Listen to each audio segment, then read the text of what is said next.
Good morning and welcome back to Partick Hill Station for another Triang Railways Catalogue review. This one is the 8th edition, as you see, with another beautiful Kuno painting. And this was done in, he did that in November 1960.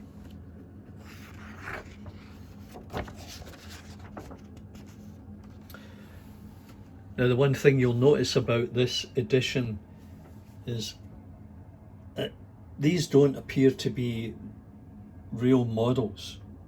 They look like paintings, graphic artists in illustrations, for want of a better description. But they're really well done. You would be excused for thinking they're the real thing. And here they're talking about dirt, and it's an unfortunate characteristic of steam engines, and Terence Kuno decided to make one of our locomotives look more realistic.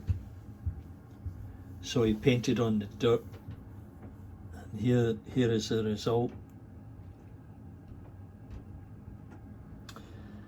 Anyway, you know, these are nice paintings, and you know, you can see the different type of freight trains here,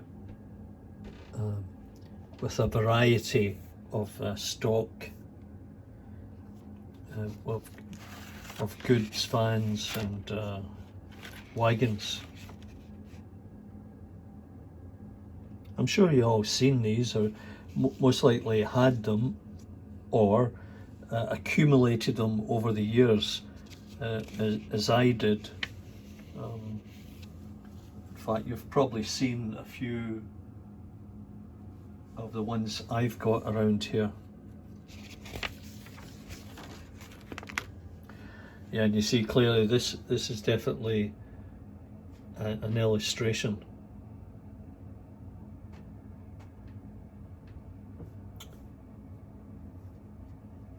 RS 27, 21, 23, 22 and 28.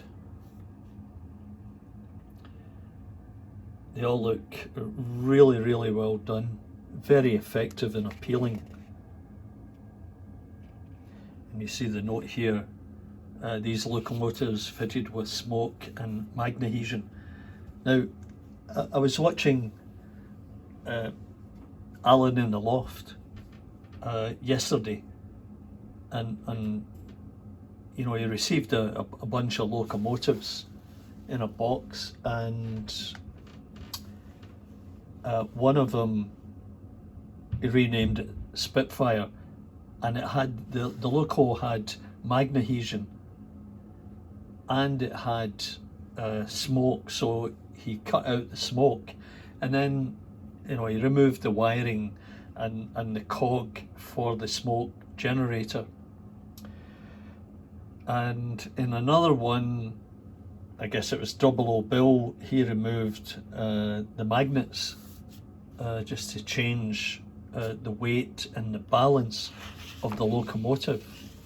So maybe that's something you can consider. I might try it myself if it's going to help make these older locomotives run better.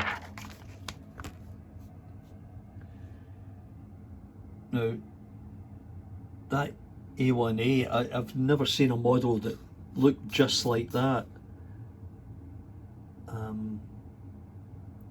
Seems to be a bit more detailed, or it's more emphasized by the artist in this one. And there's the explanation of the magnesion. Of course, it's not suitable for, you know, modern day flexi track from Pico. And there's the loco that Buckland Junction Alan Reynolds had. with the smoke, the R356S, and then the others with the magnesion that you're all very familiar with. And there you go, place a few drops of special oil down the chimney of your locomotive and watch it puff around your track. You never saw anything so realistic. Meanwhile, your room was smelling. And here's more great examples. So the R51, I've got it in a drawer here. Not sure if I can pull it out, but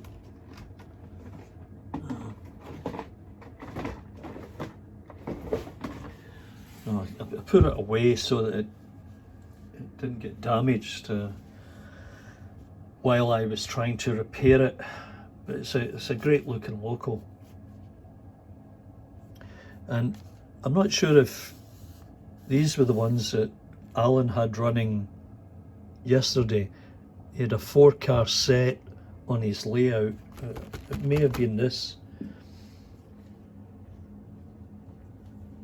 More smoke and magnesion in all these locos.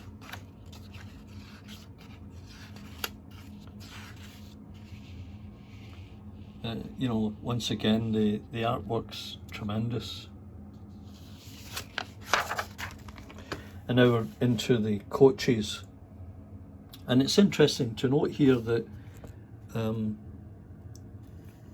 additional seat unit for the diesel trailer car only, and for the suburban brake second coaches, southern region.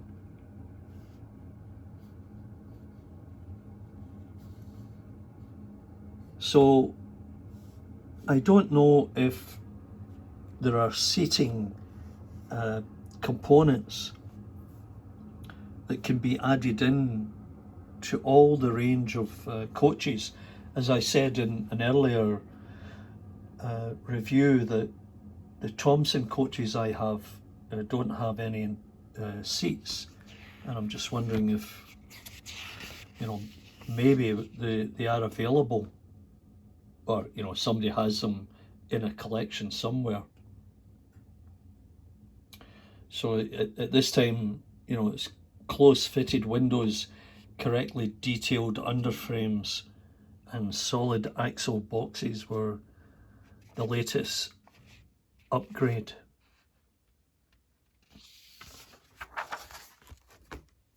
And, you know, that's very impressive with the viaduct style bridge, which I guess you could buy in sections. And here's a fitting seat unit to coach with screw-on roof. Well, that's exactly what I need for a couple of my coaches here.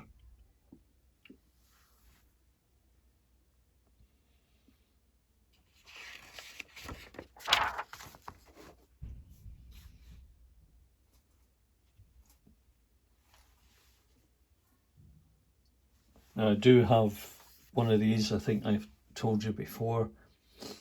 These ones here, the wheels are just too big for the Pico Code 100 track, and these just don't run very well.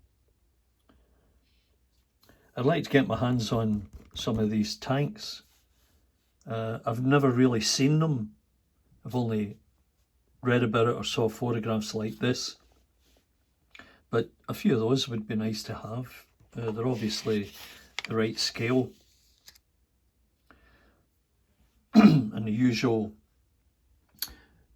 you know, horse box, brake vans, cattle wagons, and tank wagons, and the drum wagon. I'm thinking of taking the one I have and making a model of the cable drum and trying to 3D print it.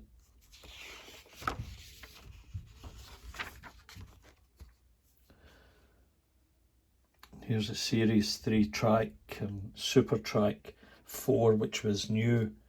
Correct scale, realistic, correct sleeper space and length.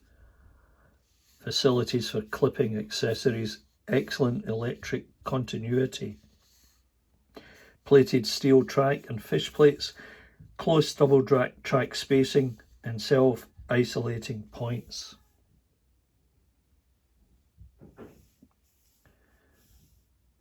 I think I've got these two here. If I looked around, I could probably put my finger on it somewhere.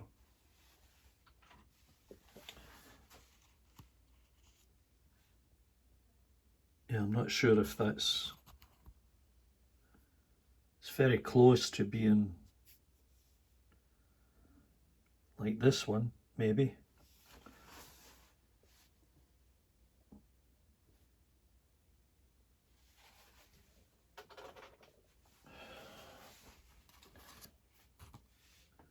But there's my 3D printed one, a little bit different.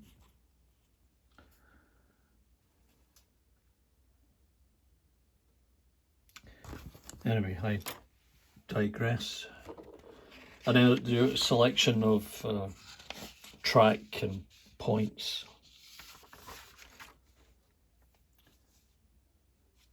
Now, I always wanted a set of this with a catenary.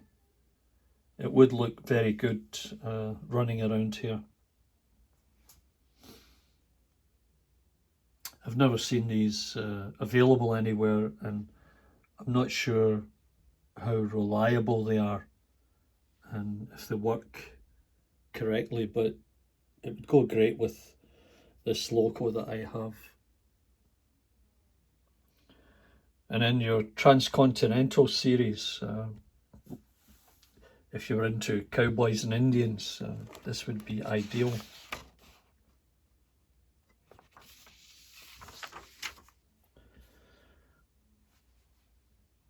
There's the bubble car. I have one similar to this, but it's I should pull it out sometime and let you see it, because it's quite different. I'm not sure if it's the Transcontinental model, but it is a bubble car.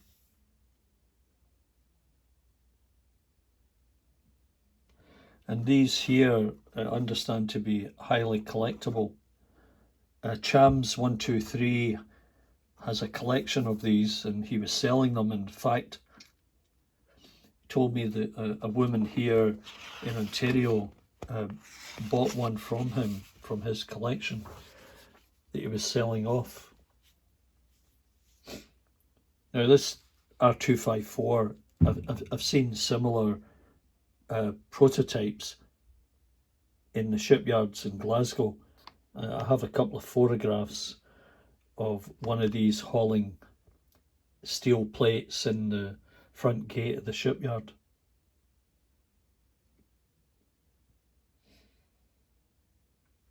Yeah, these Transcontinental ones are all very nice, if you had the appropriate setting, of course.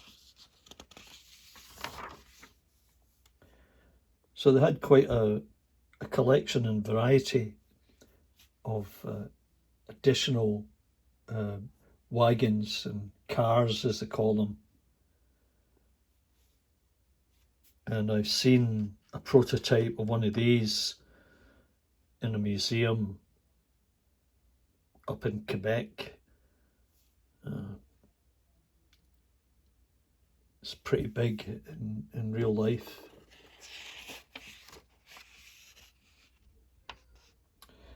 The bomb transporter, searchlight wagon, 4 rocket launcher and the helicopter car. Fascinating.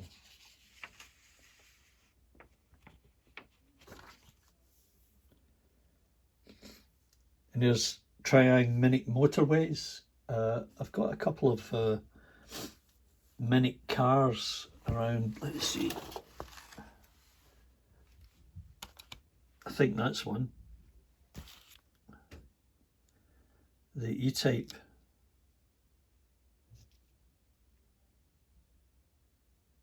Yeah, I think that says Triang. difficult to say. Get the right light here. Yeah. Upside down.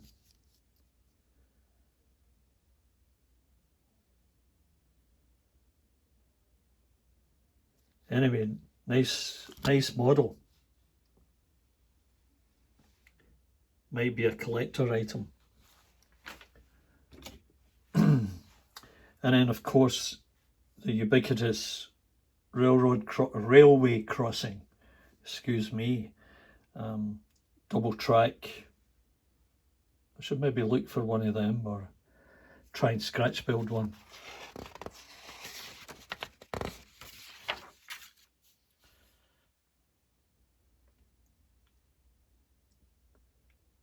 Now, we've seen some of these in the previous catalogues that I've shown you, but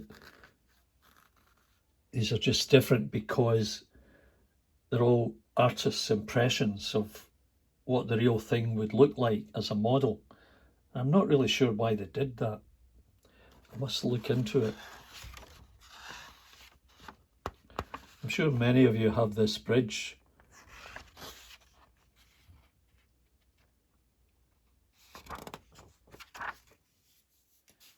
And post office mail coach.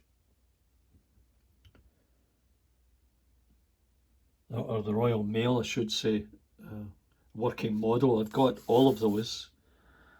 And there's exactly how it would work. See, keep your track clean. Every boy should have one. And there it is. See, keep your track clean. See, it's been cleaning. Yeah. The exact same model.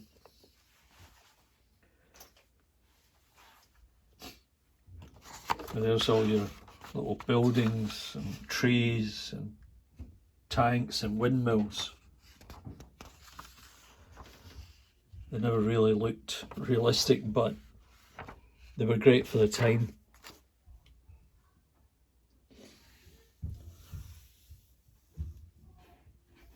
Station name boards, newspaper kiosk, refreshment kiosk.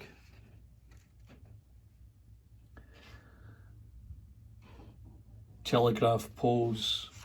I don't know if you've seen my attempt at creating telegraph poles. I've done them so that it look as if they're no longer used, and I'll be installing a few of them on my railway here. They won't have all the isolators because they're in a state of disrepair and ready to be removed. Once again, the nice signal gantries. Now I have these printed out as 3D prints, and that's them there, as you can see.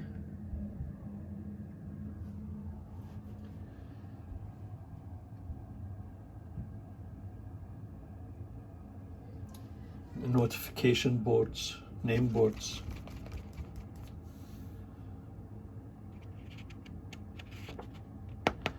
Inexpensive models for very young enthusiasts. That's the way to do it.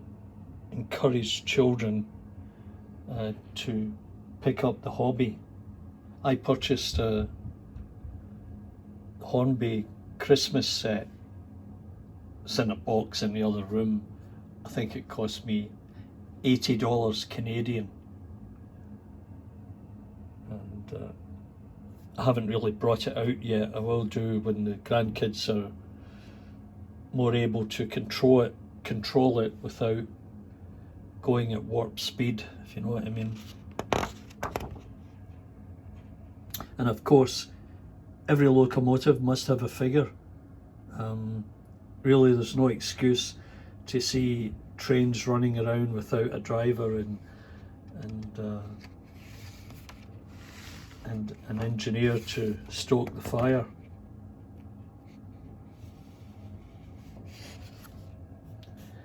And here's some detailed information for Super 4-track, outlining all the part numbers you need to put that together. So yeah, the 8th edition, another fine example of, in this case, Triang Railways, and an early edition. Obviously they weren't set up at this time to do photography of the actual models, but you know, collector's piece of Kuno's art. Anyway, I hope you enjoyed this from Partick Hill Station. Once again, please remember to give me the big thumbs up, you know how it goes, and subscribe, that really helps too. It doesn't cost you anything, of course, and we'll see you soon for another running session with some special coaches here at Partick Hill Station. Bye for now.